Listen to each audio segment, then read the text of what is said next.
Olá, sou Daniel Barros, professor e escritor. E hoje, a pedido, vou abordar um ponto extremamente polêmico, que evitei por vários dias abordá-lo. Mas cheguei à conclusão de que a omissão seria muito pior do que talvez o cometimento de um erro ou outro. Portanto, vamos abordar hoje, no programa A Política Nua e Crua, a guerra da Ucrânia. Eu acho importante falar um pouco também sobre o surgimento da Ucrânia.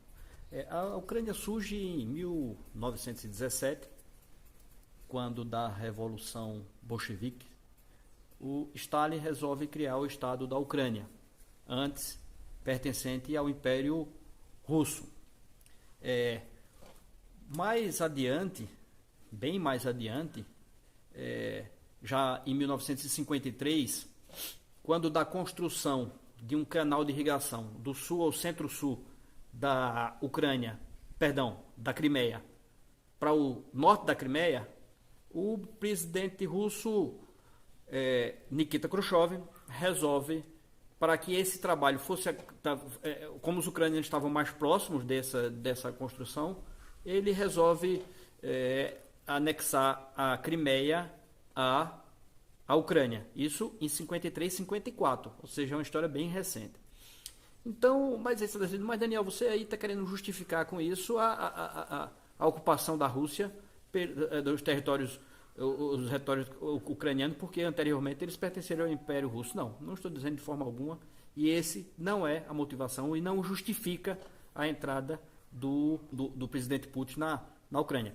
E nem ele usa esse argumento, ele usa o argumento de que as ameaças constantes da OTAN e da própria Ucrânia de aderir ao Tratado Atlântico Norte e, com isso, instalar bases militares na fronteira com a Rússia.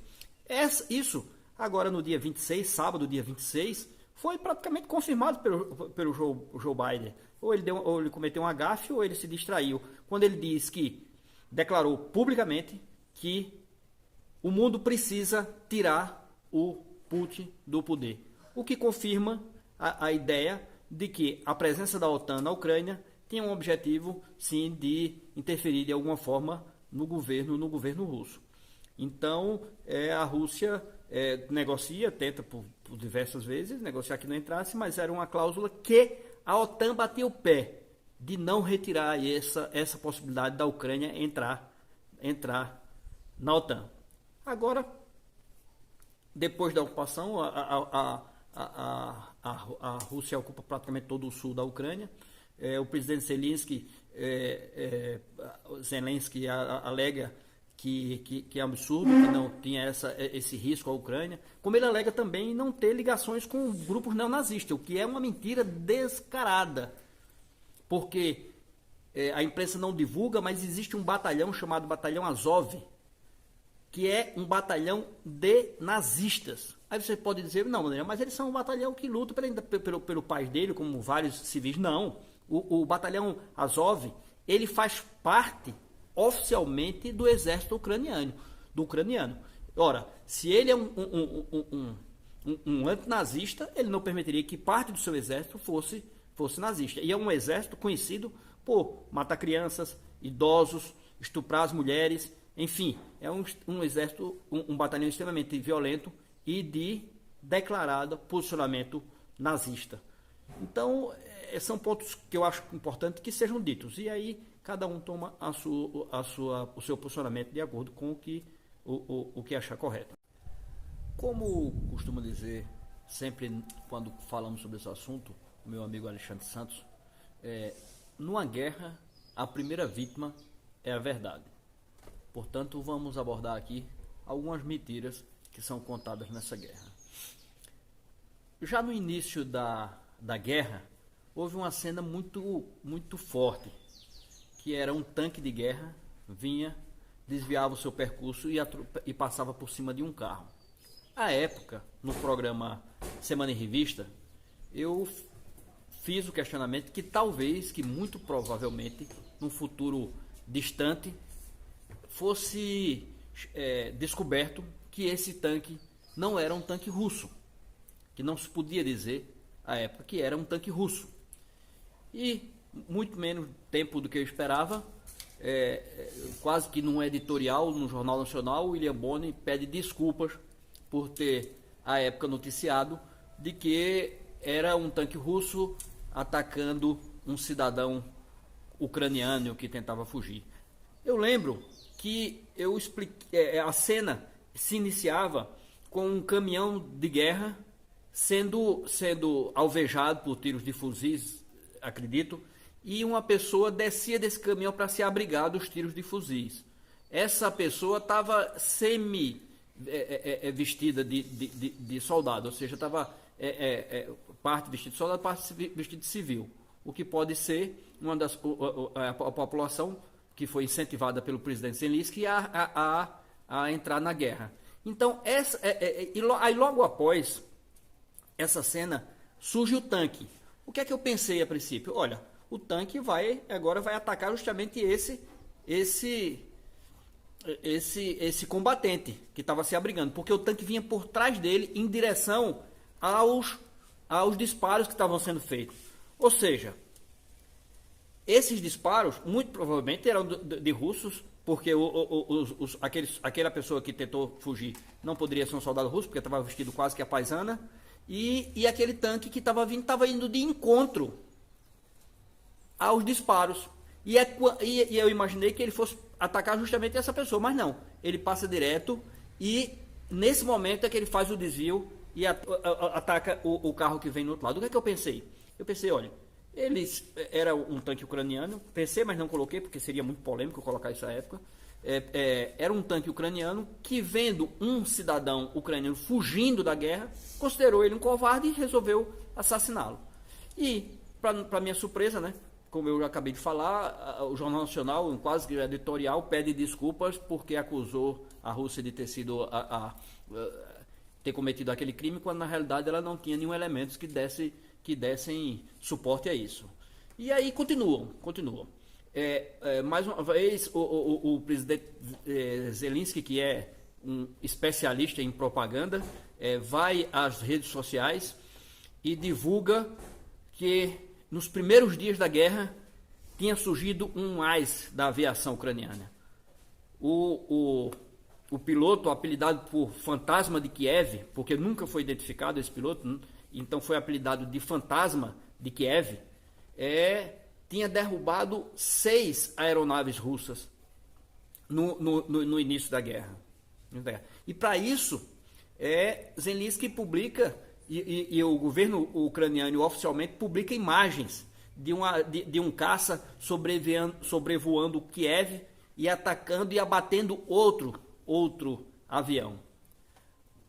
Mais tarde, surge a informação de que era uma pura invenção. Não se sabe nem se existe mesmo esse tal aviador. Que essas imagens que foram amplamente divulgadas na imprensa internacional são, na realidade, imagens de um jogo de computador. De um jogo de computador que foi retirado e colocado como se fossem cenas reais. Aí você deve dizer, mas Daniel, você disse que está falando das mentiras da guerra e só está falando de mentiras que foram contadas pelos ucranianos. De fato, o meu programa é muito curto e eu não abordo aqui, eu não discuto aqui nos meus temas assuntos que são amplamente difundidos na grande imprensa. Então, para se ver as mentiras cometidas pela Rússia, que existem também, basta você ligar qualquer canal de televisão, você liga a Globo News, você liga a CNN, que você vai ver diuturnamente essa avalanche de mentiras. Eu não pretendo aqui que as pessoas não se posicionem, não tomem partido a favor da Ucrânia ou a favor da Rússia. O que eu quero mostrar aqui é que esse direito de parcialidade a imprensa não tem. A imprensa tem por obrigação fornecer os dados e as informações e deixar para que o telespectador e o leitor se posicionem. E é isso que a gente não tem visto na grande imprensa. Não para minha surpresa, mas para que eu ficasse extremamente admirado. Eu vi uma âncora da Globo News, a Leilani Neubach, dizer que ela nunca presenciou, durante toda a sua vida, uma guerra. Ora, onde estava Leilani Neubach em 1961, quando os Estados Unidos invadiu a Baía dos Porcos em Cuba e foi lá derrotado? Onde estava Leilani Neubach em 65, quando os Estados Unidos invadiu o Vietnã e a guerra durou até 73 com a derrota dos Estados Unidos? Mais para frente, 83, os Estados Unidos mais uma vez invade outro país soberano, Granada. Panamá, 1989. Pasmem, os Estados Unidos invadem o Panamá.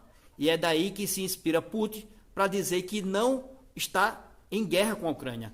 Ele está em operações especiais.